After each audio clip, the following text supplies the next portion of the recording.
Hello, hello, hello, my lovely disciples. Hello, Karasu. Hello, Oncey. Hello, Mama Bear. How is everyone? Oh, and I forgot to do notifications. And hello, come on, welcome. Let me notify Discord, not YouTube. Live now, and then we'll publish, and then book time indeed, and then we'll go here.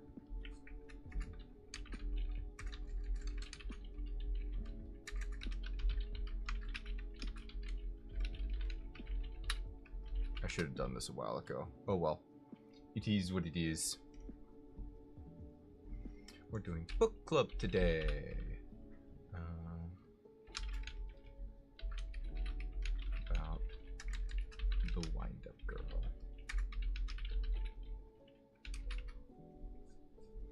Let me grab the thumbnail. Book club.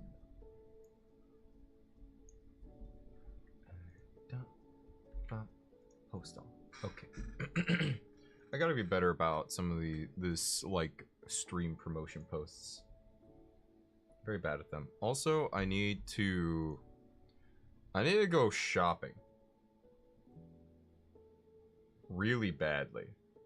Like I am out of 3 different blends of tea right now. It's very tragic. There's other things I'm out of. I'm out of bread.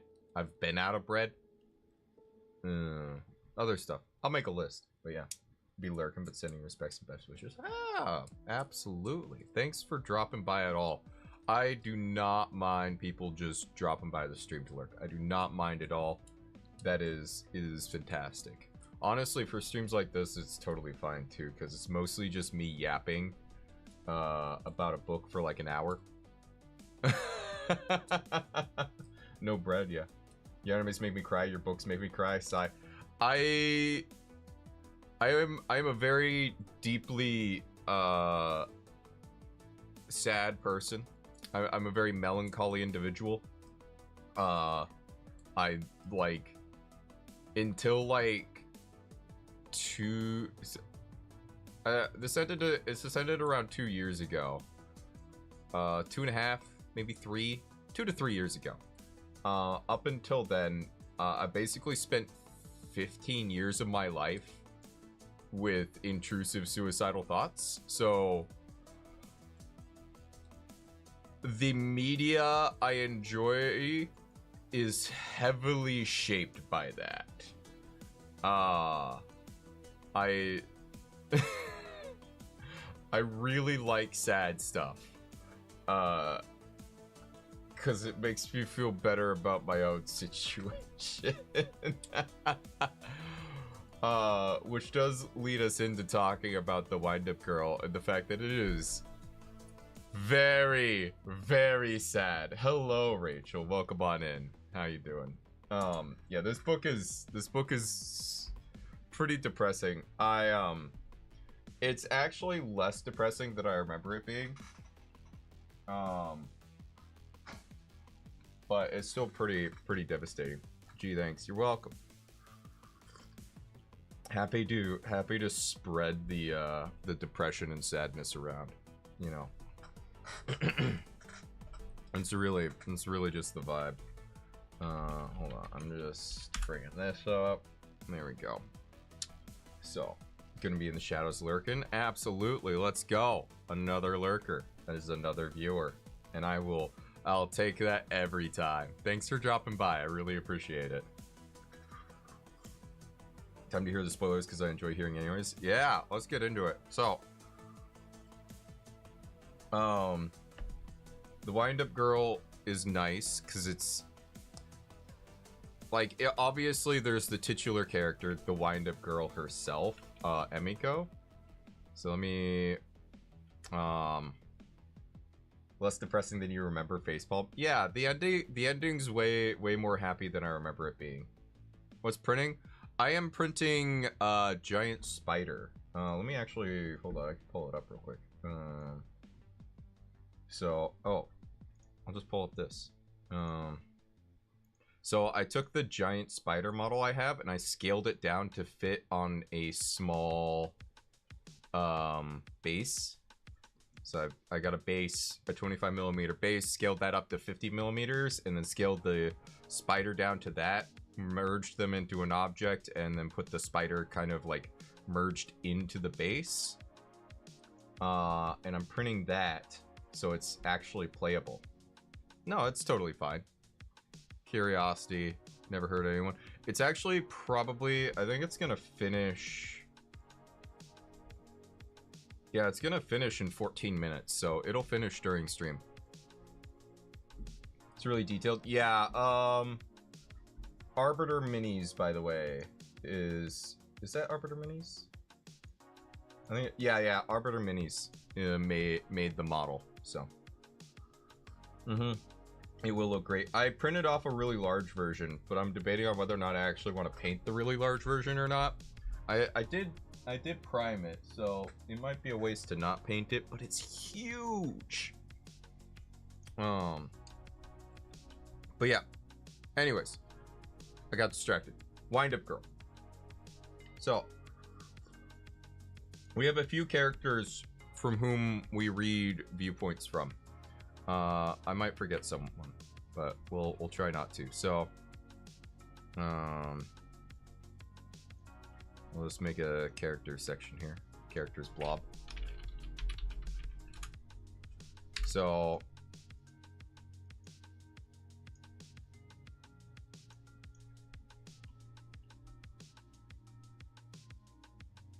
we have titular character, Emiko. Windup Girl.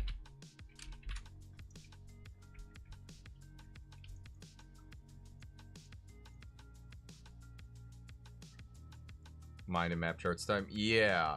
It helps me organize my thoughts on this, on stuff. So we don't actually start from the perspective of the Windup Girl herself. As I remember, the book starts from the perspective of a Farang. Which is basically the Thai word for outsider. Genetically modified human. Yes, she's a GMO human. Hello, Grayson. Welcome on in. What'd you miss? Not much. We're just starting to talk about Windup Girl now. So we actually start the story from the perspective of a character by the name of Anderson.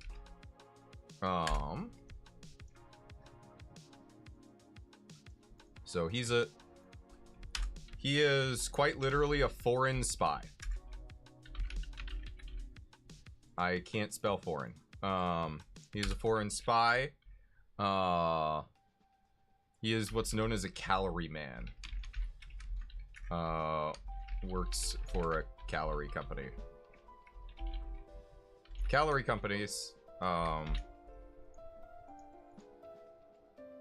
being companies that produced calories, quite literally, in the form of genetically modified crops. So,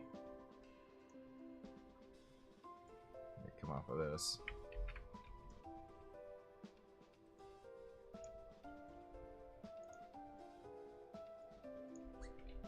Calorie companies. So calorie companies produce GMO crops. Not produced, produce GMO crops. They also produce horrifying diseases.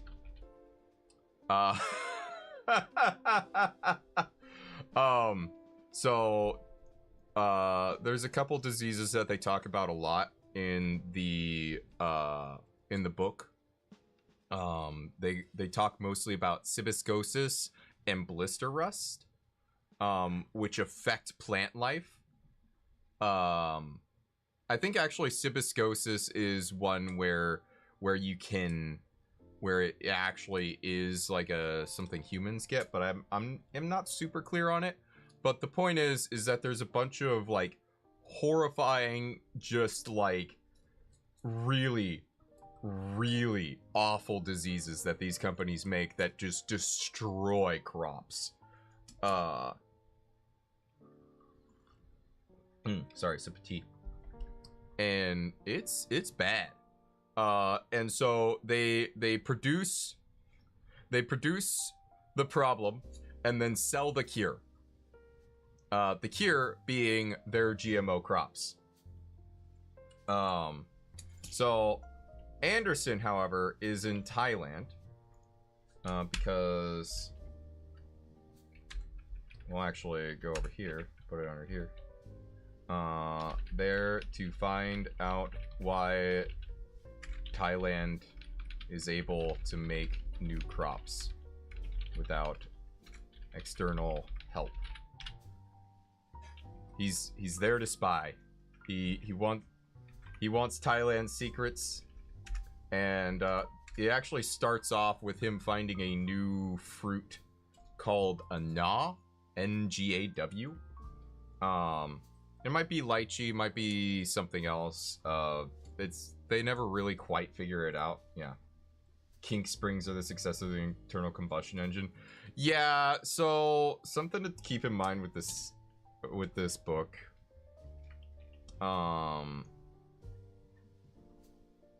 So disclaimer here. Disclaimer about the setting.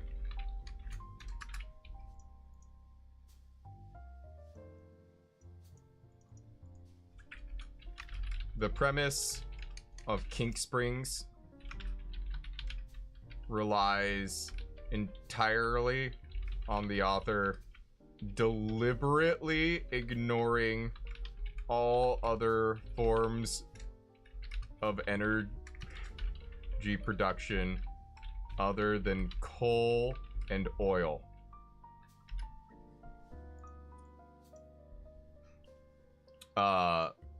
Yeah.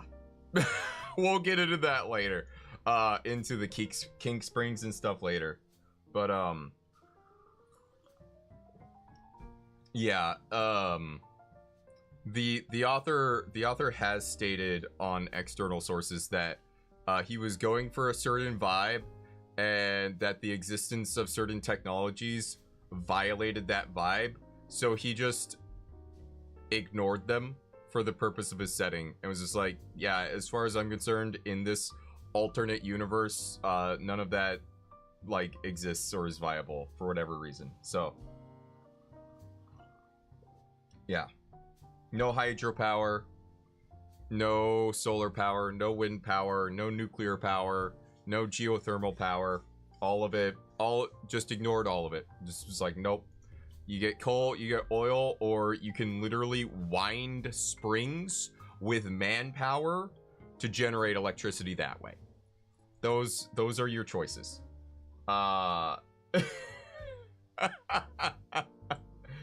Absolutely horrible. Not even magic. No magic. There's no magic in this setting.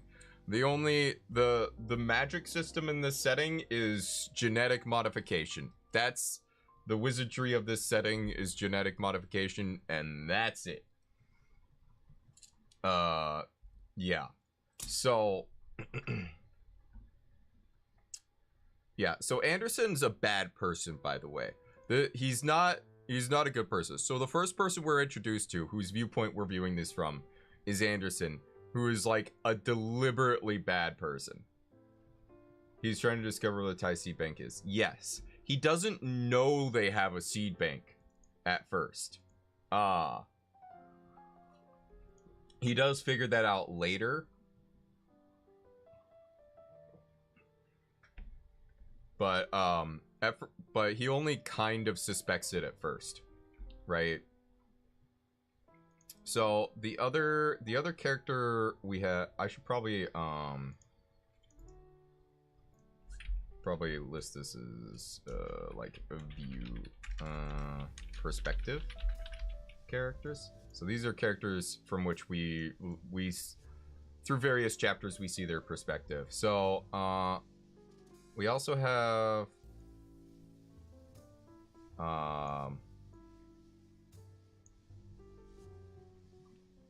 We also have another character by the name of Hoksang. I think that's how you spell it. I forget. It's been a minute.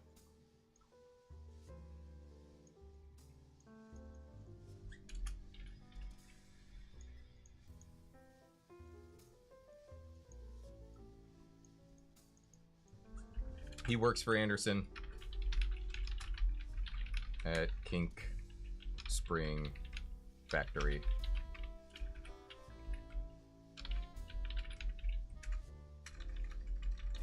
Only kinda knows Anderson's true intentions.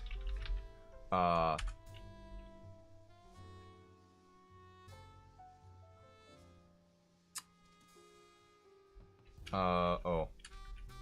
He's a Chinese refugee. Yellow card. Yellow card is basically just like, if you know anything about like United States where we have green card immigrants, yellow card in this is like, it's like that, but it's only for refugees from China and Malai. Hoksang is really devious. He's very devious. Survival at any costs, the character. Like, that is his entire character, is I will survive at any cost. Hey, Hoksang is also not a good character? Yes, Hoksang is also not a good character. I think the only person, there's only two characters in this book who I would say are good people. And that's Emiko, and who I'm going to talk about next,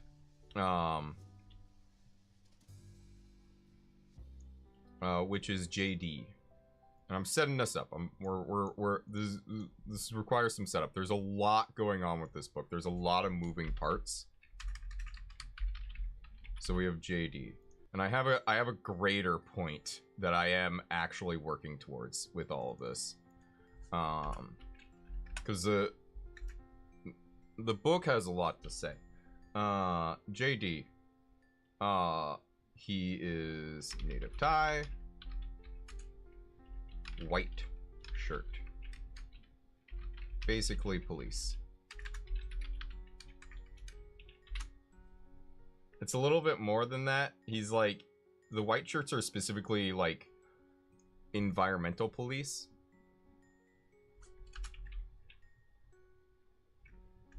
JD, yeah, he's the literal white shirt, yeah.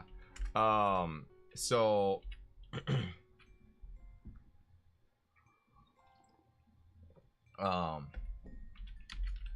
known as the Tiger.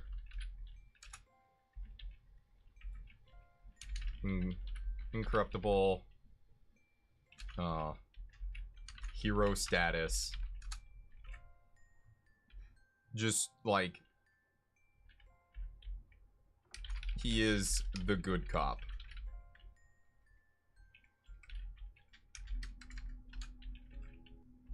Reckless, though.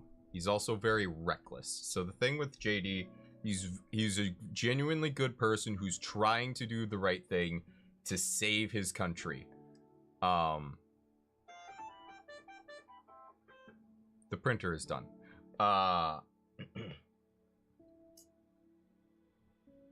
This is a problem, because JD, being a good cop, following the rules, it gets him in trouble, because politicians don't like people who enforce rules against anyone, regardless of status. And that's what JD does. And yeah. It's adorable, ain't it? Hold on, let me see if I can pry it off the thing yet. Wow. Man, look at that. I don't know how well you can see. I'm like a million miles away from the computer right now. So I'm not sure how well that's you can see that, but he's done. Oh, cute sound from the printer, right? Tiny little spider. Yeah. All right, I'll turn off the webcam though. Now. So, I also want to say, like, the way all these characters are linked is very well done. So we also have another character. We don't get her perspective until much later. I think her name's Kanya is what her name is. JD's lieutenant, right hand woman. We'll just say that because I can't spell. So these two work together.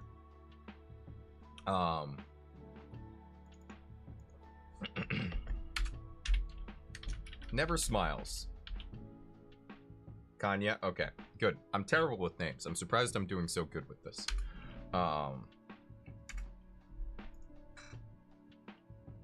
So we don't get Kanya's perspective for a while. Mostly, like, when we're following the white shirts and what they're doing, we follow JD until until a certain thing happens.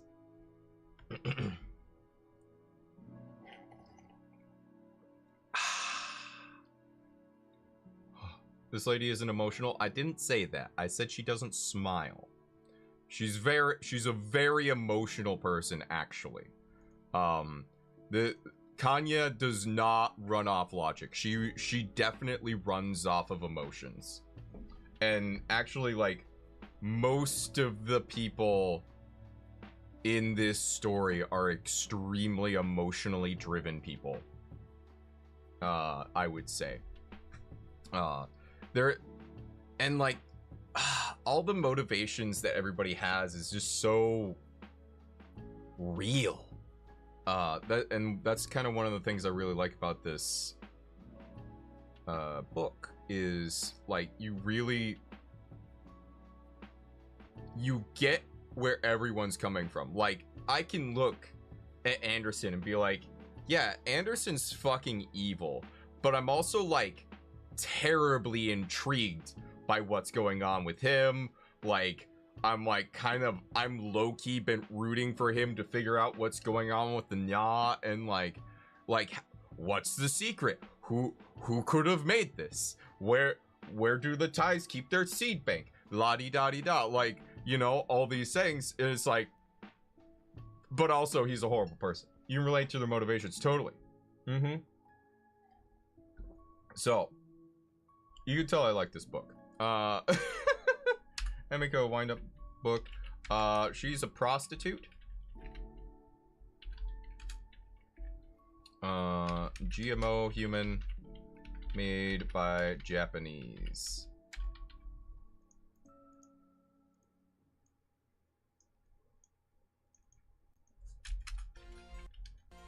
She is illegal.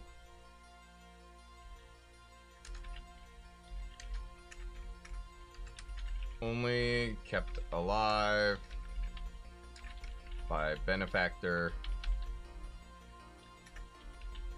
in order to make money as a novelty. My heart just absolutely broke for her. Oh yeah, Emiko. The wild thing is, like, Emiko's story is like,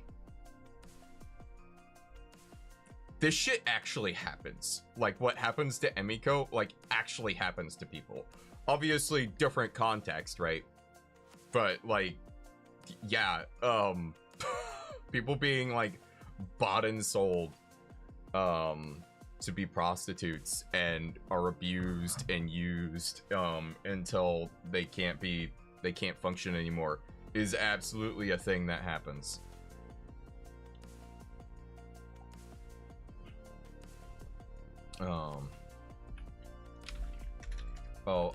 I should also state,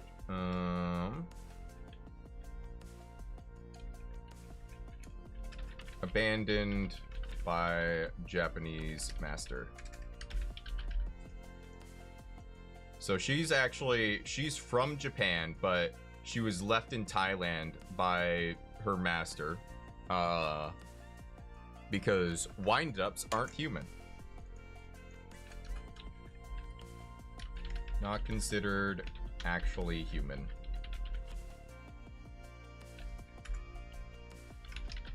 Cannot reproduce.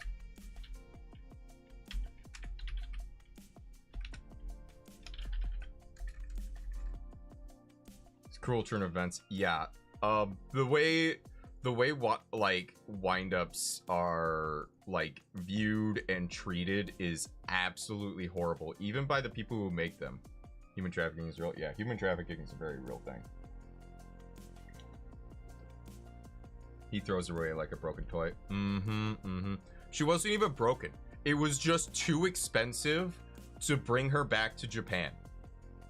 So he just left her there, assuming that she would get mulched. Because that's what the Thai do to windups. They throw them in the compost bin. They throw them into meat grinders to get mulched and churned into compost for methane dumps, so that methane can get generated. It's absolutely horrible. So Emiko lives in constant fear that she's gonna get thrown into a meat grinder every single day. And she's got the choice of the meat grinder or being sexually abused every day. She's not in a good spot. She's in a really bad spot. Total nightmare every second. Very much so. So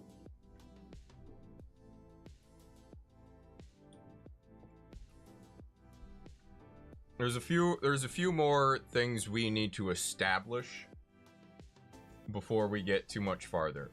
I'm sorry, there's so many, like, the thing about this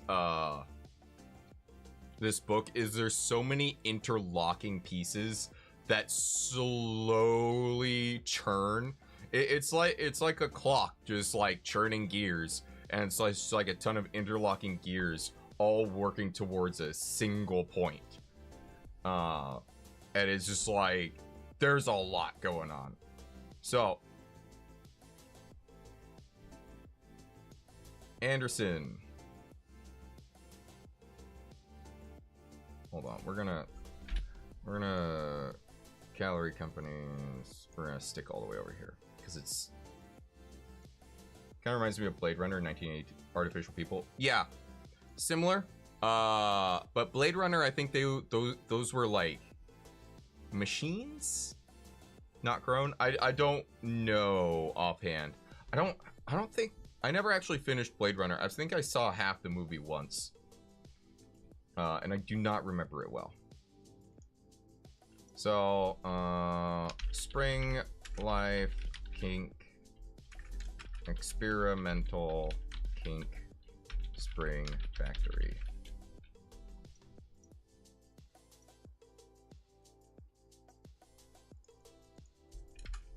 So kink springs are literally just tightly wound springs that slowly unwind to produce power.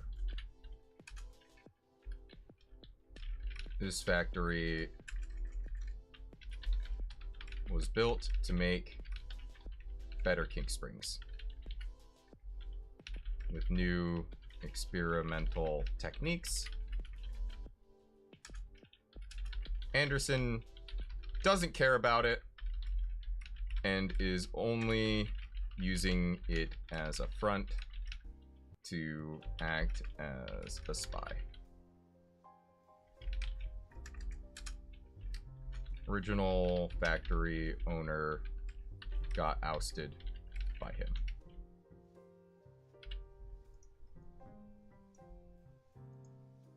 So this is Anderson's thing. And Hoxing, very much so, wants this Spring Life secrets because it's unironical. It's actually revolutionary.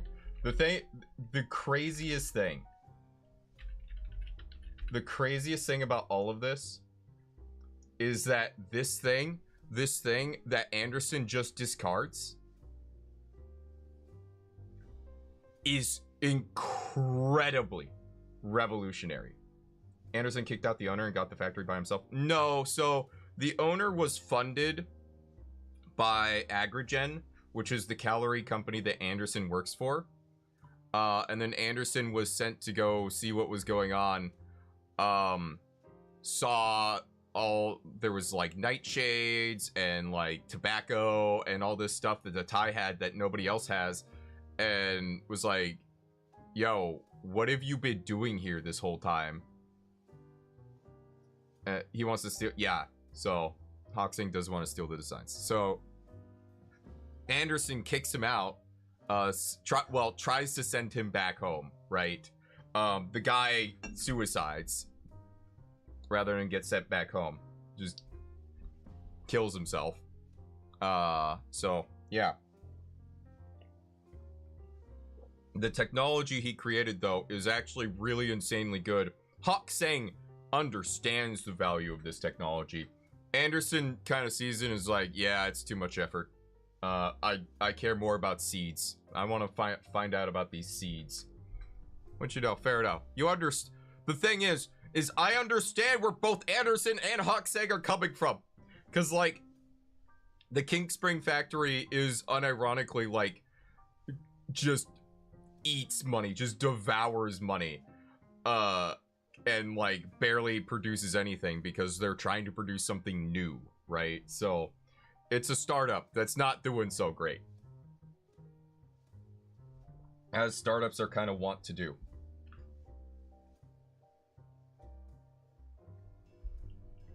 So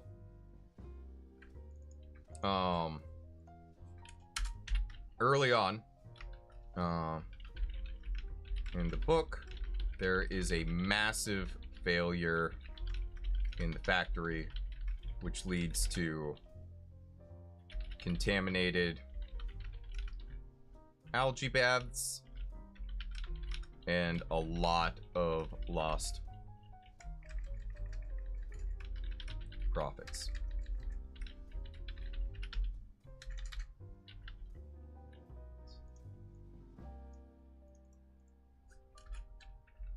Needs new, I forget what they're called, but basically needs new algae baths that never get there because of JD doing his job.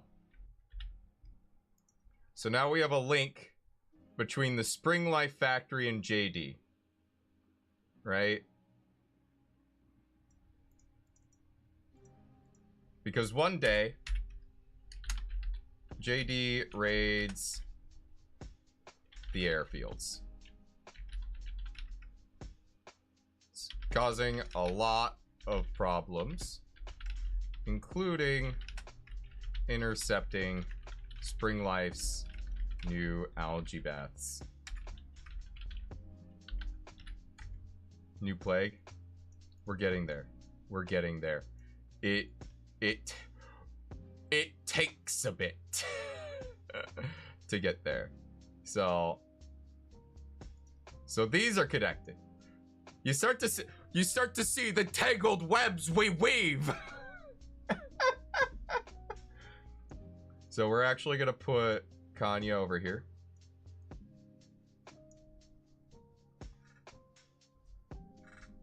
I'm gonna move her down a bit.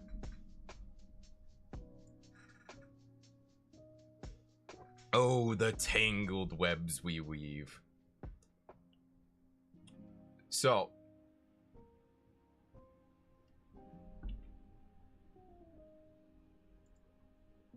now JD raiding this gets him a lot of enemies.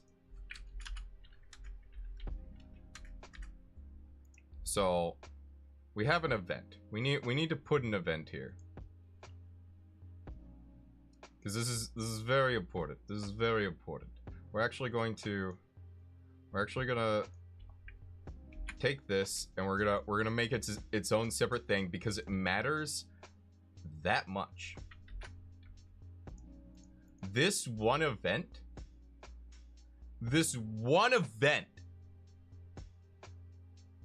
fucks everything.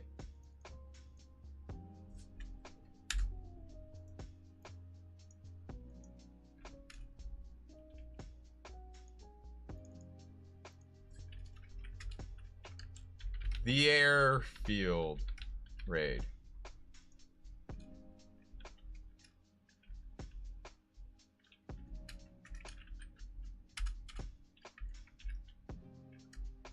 Causing a lot of problems. Alright. No spring life algae cultures intercepted.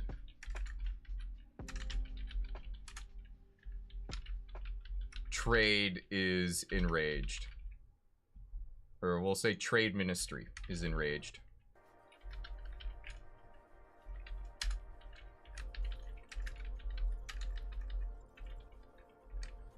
JD makes enemies.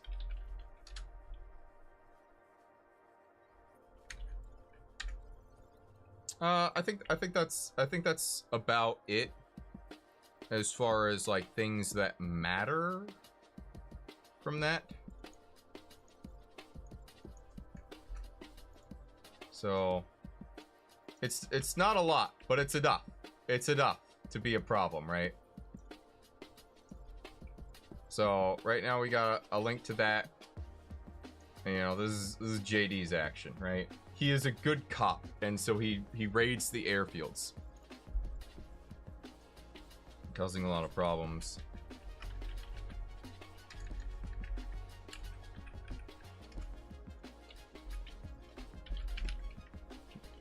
This is a case of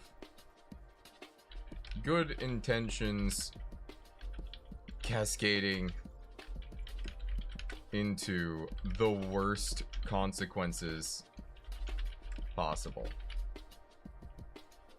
Because this airfield raid causes these algae baths to never get to the Spring Life Factory, which causes Anderson to be angry at Hawk Sang for not getting the algae cultures, which causes Hawk Sang to cut corners at every opportunity.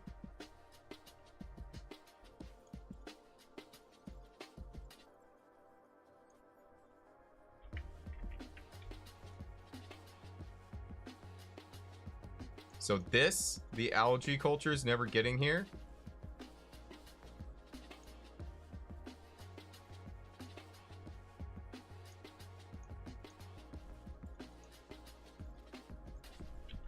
New blister rust plague.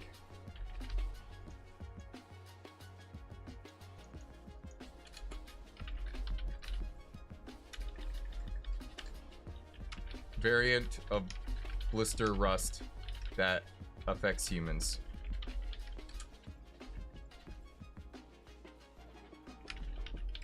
Comes from Spring Life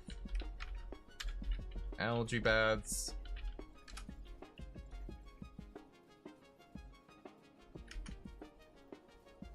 And this actually ends up killing Anderson later on. Akarat goes after JD. Yeah. I'm gonna be honest, in the scope of things, Akarat, like, matters. Because, but Akarat matters in so much as he is a symbol of the trade ministry. He matters less as a character than as he is as a symbol of the trade ministry. The trade ministry is more of a character than Akarat is, if I'm gonna be honest. Akarat's just the name we have for the trade ministry, essentially. if that makes sense. Which is why and we also don't ever see him, we never see his perspective, which he's a side character, you know, doing side character things. So eventually, this happens quite late on. So we're actually skipping a few steps, but the blister rust plague does happen, but it happens like 80% of the way through the book. It also doesn't get very far. But it does give a lot of good justification for many other things. This airfield raid loops back in to JD.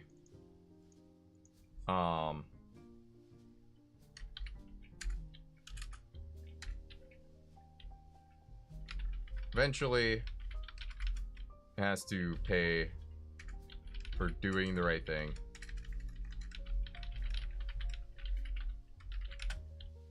And, you know, he's forced to grovel on his hands and knees and say he was corrupt, etc. Basically he's forced to lose a bunch of face because his wife gets kidnapped.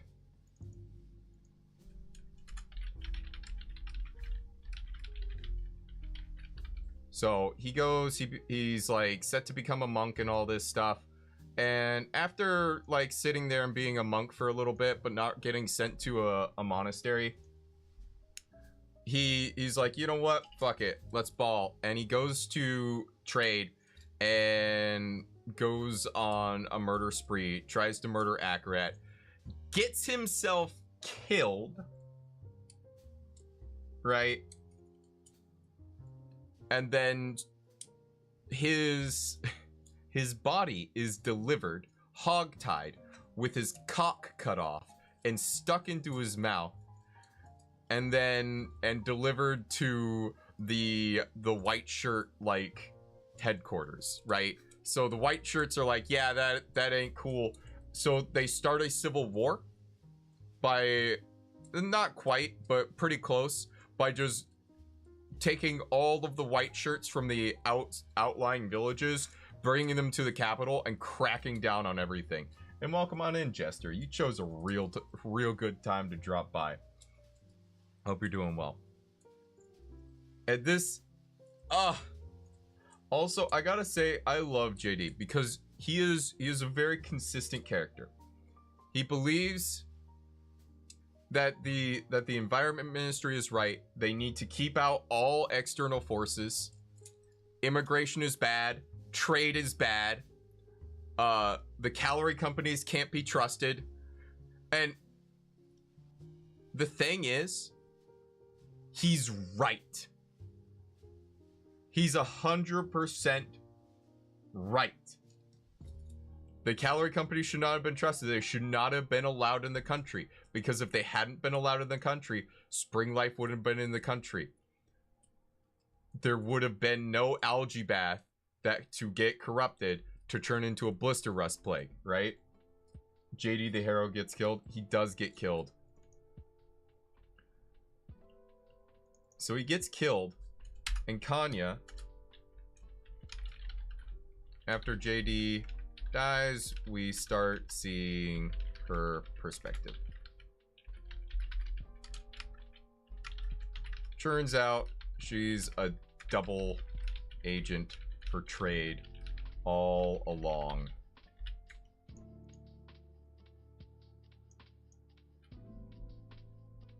Hated that part. Picked a really bad time. No, perfect time. Perfect time. Perfect time. So Kanya's a double agent, as it turns out. She's been betraying JD all this time because her family, her tragic backstory is that her entire family was murdered at the hands of white shirts when she was a kid. And Trade swooped in and saved her life, essentially. I'm simplifying it a lot, but shit's wild. Kanya betrayed him. She betrayed him. She absolutely did. She sold him out. And she feels incredibly guilty about it. To the point where, she's haunted by JD's ghost for the rest of the book.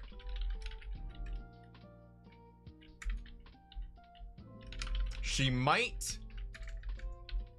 be a little insane. Just a bit. Who got their cock cut off? JD did. So JD, he's big, strong hero man. He's a good cop. He is the good cop, right? Also, like, I love that this this book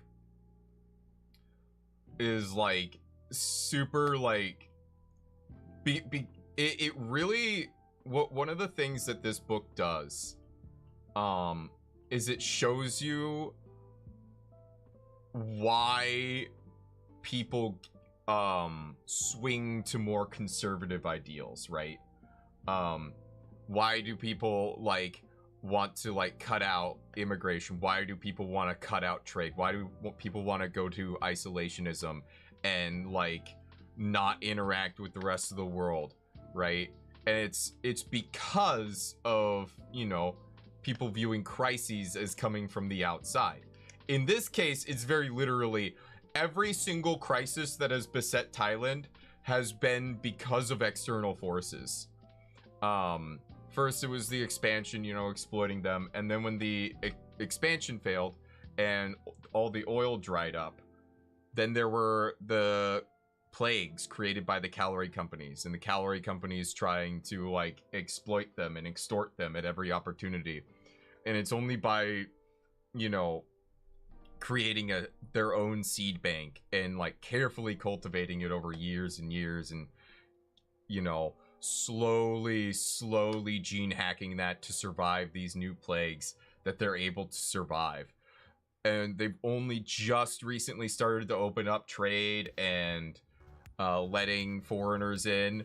And what happens? The foreigners accidentally create a new plague through negligence and try to meddle with their political affairs. And they bring in windups who, you know, are terrible and illegal and assassinate people because they get fed up with life. So in all of this, I haven't really talked about Emiko much because Emiko, for like 90% of the story, does absolutely nothing other than be a prostitute who's abused. At some point, these two meet, right? Anderson and Emiko meet, and they start, you know, seeing each other.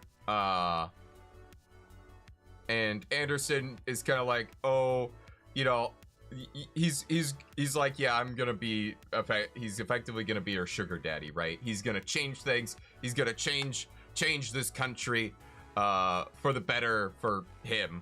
And, you know, he's gonna save Emiko, right? Very, very much so white savior status, like, which is hilarious given that he dies in her arms, choked out by a plague of his own creation from his own negligence. Karma's a bitch, and this book makes sure you know it is. This book is depressive, has a little hope, like the way it was written, though. Yeah. This is going quite complicated. That's what I'm saying. That's why I like this book so much. This book is very complex, but like everything fits together. The best part about this is from the reader's perspective. We see how all this fits together, right? We understand all the pieces, all the cogs, how they fit together, how they, how everything goes together. But throughout it all, none of the characters have all the pieces. At one point, Kanya's trying to track down this plague, right? And find its source. She doesn't find it. They raid a fish factory thinking that it's the source of the plague, and it's not. Nobody ever checks the Spring Life King Spring Factory. At least I don't think they do. I finished the book a little while ago and I already forgot some things. But it's like nobody knows except for Hak Seng and a little girl that he from the factory, Mai, who he like semi-adopts. They're the only two that know that this new plague came from the King Spring Factory. It's just beautiful. And Emiko, when pushed to her limit, she assassinates the protector of the child empress, because the empress of Thailand in this is she's a child queen, right? Inherited the throne way too young, so it's basically she has a steward who actually manages things for her, right? And this steward is introduced to Emiko by Anderson, because the steward, as it turns out, is a massive degenerate. So the steward and his cronies, they use and abuse Emiko, and one night Emiko just decides she's had enough, and because she's a wind-up, she's a genetically modified person. She's deadly if she wants to be, but she's trained to not be. But her training breaks after years and years of abuse. She finally snaps and murders 8 men in cold blood in seconds. Which at first leads to, people thinking a wind-up assassin was like, imported in. It gets cleared up after a bit. Anderson gets the shit kicked out of him. It's fine. This also kicks off a civil war. The white shirts go from being kind of upset and cracking down on things to actively trying to take over everything. Same with the trade ministry. So actually the trade ministry starts the civil war and the white shirts respond with missiles. So everything explodes all at once in like the last 20% of the book. It's wild. But basically, without spoiling literally everything that happens in the book, because I've skipped over a ton of stuff. There's a lot of Eastern philosophy built into the story of this book, specifically regarding karma, right? It very ties in, very much so ties in to, and they're constantly referencing it. They're doing the comma, they're doing that pronunciation of it, but karma. What quote? Your favorite quote? The past is a weight that holds us down, but the future is a beacon that guides us forward. Really good quote. This book is filled with insanely good quotes. But the whole through line of this book is the tangled web of karma that that people weave, and how you never really know what something you're going to do, how that's going to affect someone else's karma, right? And just and the effects of good and bad karma, because Emiko suffers and suffers and suffers and suffers, and per what people believe, wind-ups have no souls. But I think that the book proves that that's not true, because of the way we see through Emiko's eyes, and also the book directly refutes that by having her effectively receive good karma at the very end.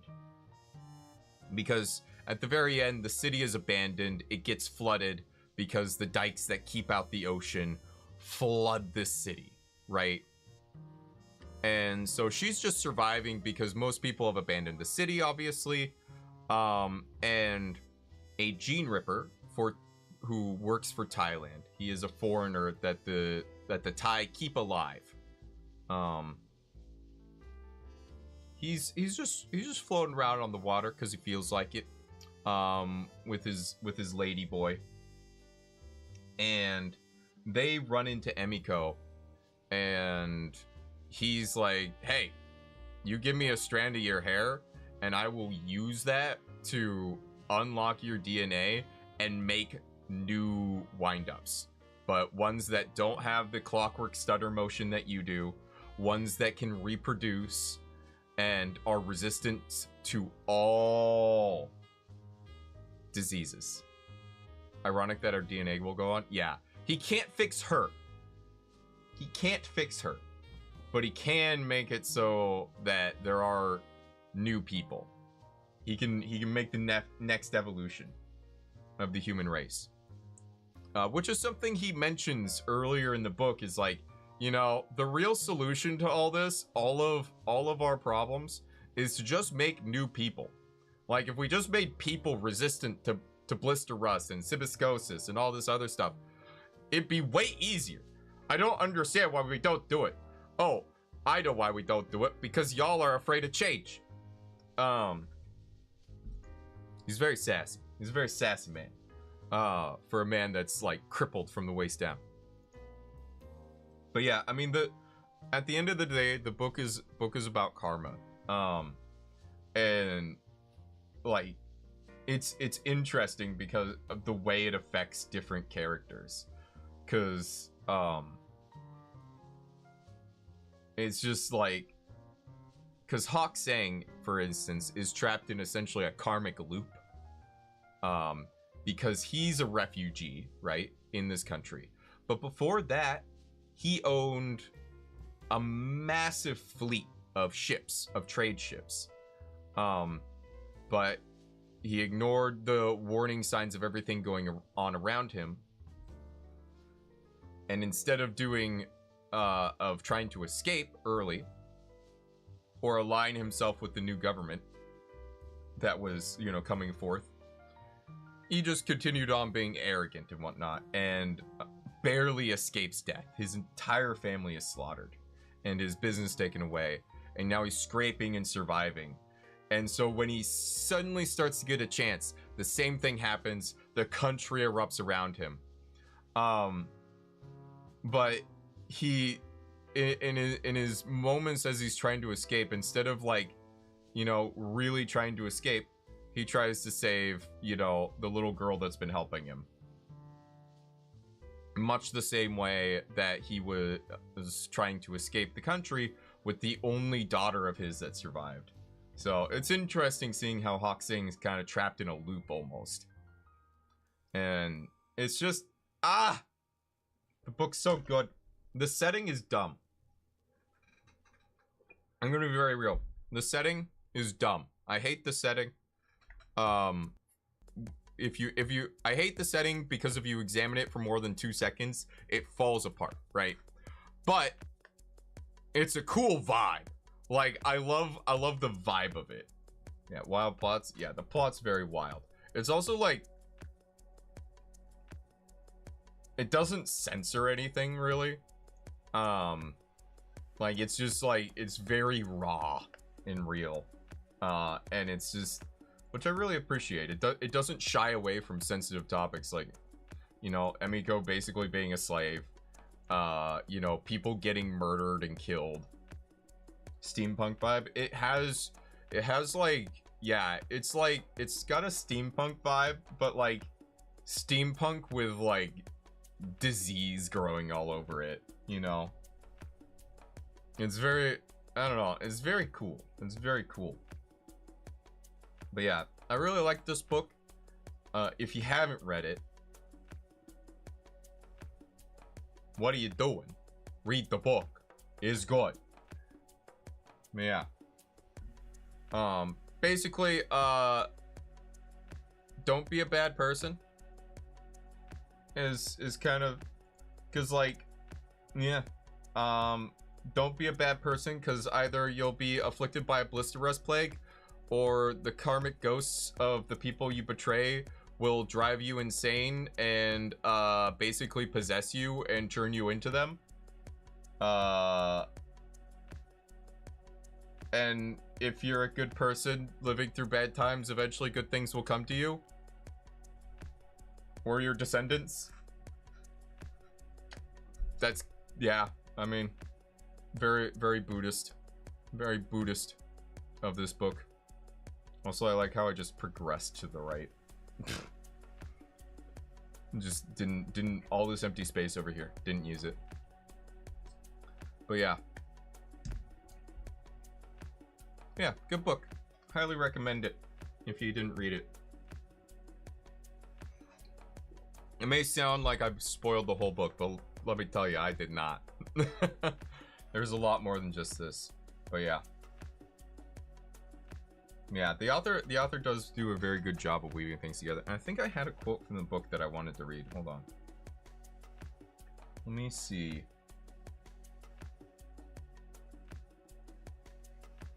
Because I remember I highlighted a couple things, if I remember right. Not that. How do I see my highlights?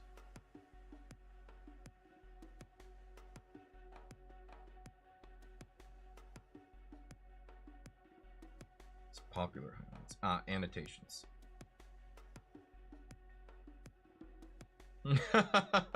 So from very early in the book, there is a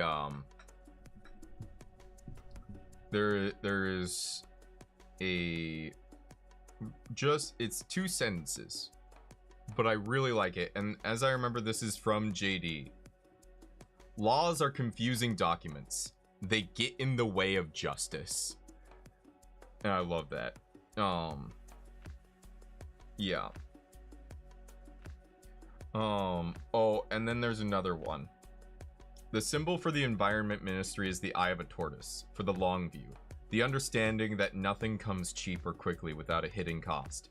And if others call them the Turtle Ministry, and if the Chow Zhao Chinese now curse white shirts as turtle eggs, because they are not allowed to manufacture as many kink spring scooters as they would like, so be it. If the Farang make fun of the tortoise for its slow pace, so be it. The Environment Ministry has ensured that the kingdom endures, and JD can only stand in awe of its past glories. Ah! Love it. I think there were some like popular highlights that were good too. I was looking through those.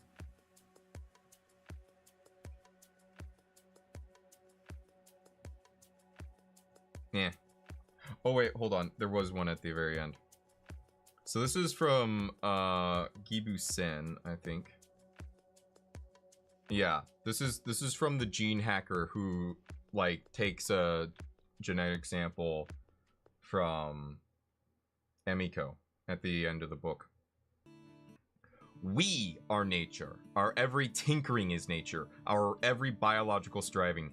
We are what we are and the world is ours. We are its gods. Your only difficulty is your unwillingness to unleash your potential fully upon it. Love that. Love that. And there is a very like push and pull in the book about like, well, like what progress do you allow and what do you not allow? What like, because progress is obviously necessary in the context of the book, because without progressing, you know, all this genetic, you know, technology, right, and learning more and producing new crops, people will die if you don't do that. But also you need to be very conservative about other things, you know, about whether or not you let new things in, about this and that and whatever, right? So it's very much so a push and pull between like conservative ideas and progressive ideas, and it's like the, you know, the push and pull of progress and conservatism. And I do mean conservatism in like the traditional sense of literally conserving things, right? Conserving the old ways, conserving life, conserving, you know, like the very literal definition of the word, not the twisted thing it's become in like American politics, right?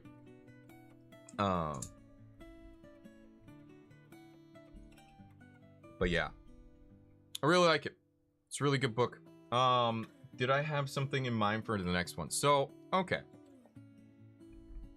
I'll be very real with you guys. I don't know. Do you guys like the book club? Should I continue doing this? Like, well, the reason why I ask. I don't know how many people, like, want to follow along with the book club. You love it? Okay. I'm deciding books a lot these days. Yeah, well, I mean, I decided this latest one. Yeah,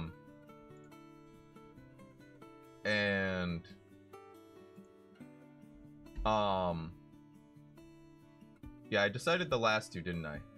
Yeah. You enjoy it a lot? You like the book clubs? Okay. Okay. I just wanted to make sure, because I'm like, I don't know. I'm just like, I am unsure if this is good, like, viewing content, right? Like, this is one of those stream ideas where I keep doing it, but I'm just like, I'm really not sure if it's like a good stream or not. Like at all. So if you like it, you like it. Good. Okay. I think I needed some what's it called? Some validation there. Yeah. It's like listening to a literacy class at school, but in English. In my case, that is. Kind of, yeah. I do kind of go into English teacher mode in a little bit, but I like to think that I make it interesting at least. I don't know. You need to prioritize whatever is good for you. Yeah, I like it. But yeah, I did have. So I had some thoughts. Let me run a book by you guys, and if you're interested in it, we'll go for this one. If not, then we'll I think we'll go pull the 4 from the last poll that weren't voted on and put those up for a poll. But let me show you this book. This is another book I've read previously that I know for a fact is very good. It's very different from anything else we've read so far.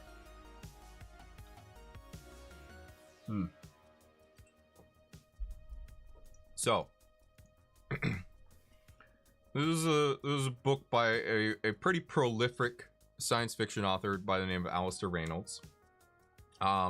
This is a one-off book from him. It's not from any of his series or anything. So, as long as it's not another depressing one. So the year is 2057. Bella Lind and the crew of her nuclear-powered ship, the Rockhopper, push ice. They mine comets. But when Janus, one of Saturn's ice moons, inexplicably leaves its natural orbit and heads out of the solar system at high speed, Bella is ordered to shadow it for the few vital days before it falls forever out of reach. In accepting this mission, she sets her ship and her crew on a collision course with destiny. For Janus has many surprises in store, and not all of them are welcome.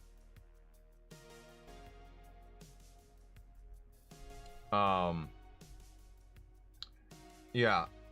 To be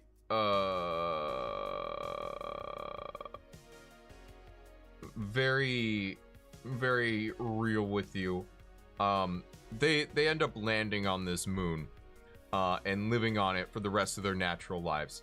The book gets a little weird.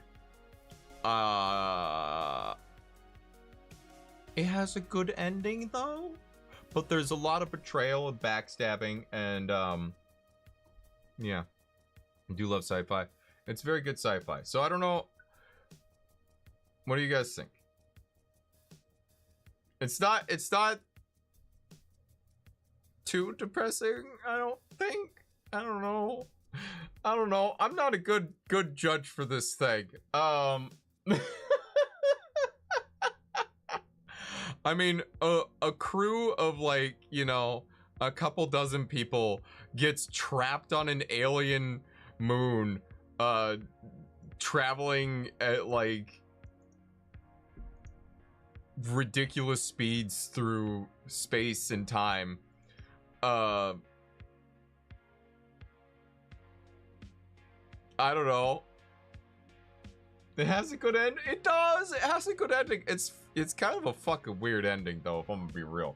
Not in sci-fi, but might listen to spoilers. Okay. Never read it. Curious. It is a very intriguing book. I will say that. I think it's very good. Teenage me adored this book. Teenage me had some questionable tastes. However, in this case, I think Teenage me was correct. Weird is okay. Yeah, weird is fine. Yeah. So, okay, we'll go with this one this time around. And next time I probably won't have an idea for another one. Because honestly, if I'm gonna be real, I don't remember most of the books I've ever read. Or at least I don't remember their titles or their, like, parts of series, or honestly, they aren't really worth going back and revisiting. Like, they were good, but I don't really want to revisit them. But, like, Pushing Ice, but honestly, Alistair Reynolds writes a lot of really good books. Revelation Space, yeah, the Revelation Space series, if you want some, like, really weird, like, sci-fi, Revelation Space is really cool. Like, I love this series. I haven't read the whole thing because he's, like, updated it since I was reading it, but it's, like, it's good.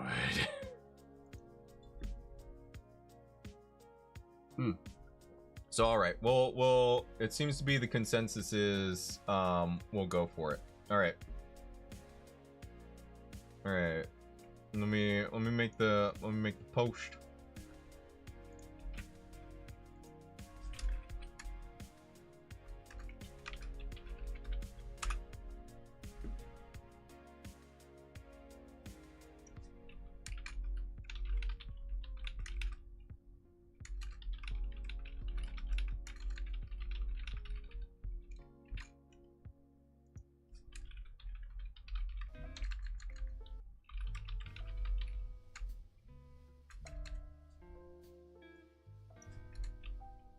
No poll. Again. One day we'll.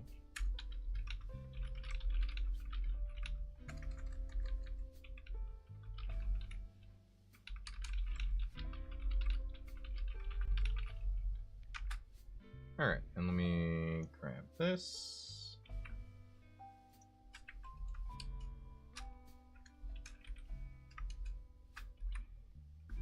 And then we will grab this. Boop, boop, boop, boop, boop, boop, boop, boop, boop, bum, bum, bum, bum, bum. Off to Amazon, yeah. Forbidden Planet 1956, a weird but interesting movie. Intriguing. Hopefully this isn't porn. I trust that it's not. Oh, this is so 1950s sci-fi. Love that. Alistair Reynolds, next stream is... let me grab... this thing. So let's see here. 1, 2, 3, 4, 5. That seems good. That's plenty of time for people to read, including myself, maybe.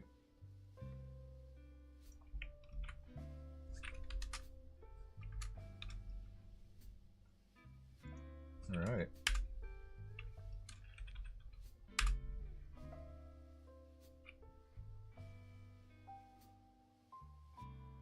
Yeah, Pushing Ice is a good one. Also, like, if you don't want to spend the money, like, this book's been around forever. Like, you could probably find a copy at your local library. Yeah. Enjoy Doku. Oh, yeah. I'm glad you did. See you all tomorrow. I am going to be binging the heck out of Cult of the Lamb. Probably gonna do minimum 3-hour stream. Probably closer to 4 to 6. So I'm gonna try. I think tomorrow morning I'm gonna go grocery shopping and I'm gonna get myself some gamer snacks, and I'm gonna be a little degenerate gamer tomorrow. It's gonna be fun. I'm really looking forward to it.